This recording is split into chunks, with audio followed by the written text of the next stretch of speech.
अस्सलाम वालेकुम एवरीवन, कैसे हैं आप सब। ड्रामा बेटियां के नेक्स्ट एपिसोड में आप देखेंगे कि फिजा भी शादी में जाने के लिए रेडी होकर बाहर आएगी तो उसकी सास उसे देखकर बहुत गुस्से में आ जाएगी और दानिश से कहेगी कि ये हमारे साथ नहीं जा सकती, ये हमारी फैमिली का हिस्सा नहीं है, इसकी मिडिल क्लास फैमिली वहाँ चीख चीख कर हमारी बेइज्जती करवाएगी।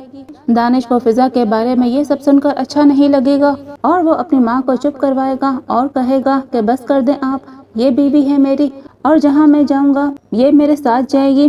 फिजा अपने लिए दानिश का ये रवैया देखकर खुश होगी और जब दोनों गाड़ी में जा रहे होंगे तो फिजा दानिश से कहेगी कि आपके और मेरे सोशल स्टेटस में बहुत फर्क है, क्या आपको भी मेरी फैमिली से शर्मिंदगी महसूस होती है। सामने से दानिश कहेगा कि पैसा, स्टेटस, क्लास ये सब बातें मेरे लिए मायने नहीं रखती।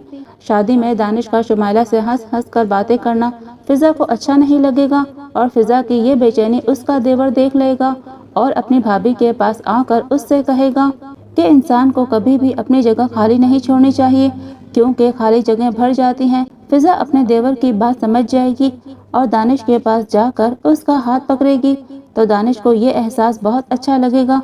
दूसरी तरफ साथ आयजा को फोन करेगा और उससे पूछेगा कि तुम खुश तो हो ना इस रिश्ते से। सामने से आयजा कहेगी कि जिस रिश्ते ने उस इंसान को पूरी दुनिया में बेइज्जत किया हो उस पे कोई खुश कैसे हो सकता है। मैंने सिर्फ अब्बू के फैसले के आगे सर झुकाया है, तुमसे और इस रिश्ते से अब मेरी कोई खुशी मुंसलिक नहीं है। जी फ्रेंड्स, अगर आपको हमारी वीडियोस पसंद आ रही हैं तो वीडियो को लाइक करें और पेज को फॉलो और चैनल को सब्सक्राइब करके बेल आइकन पर क्लिक कर दें। शुक्रिया, अल्लाह हाफिज।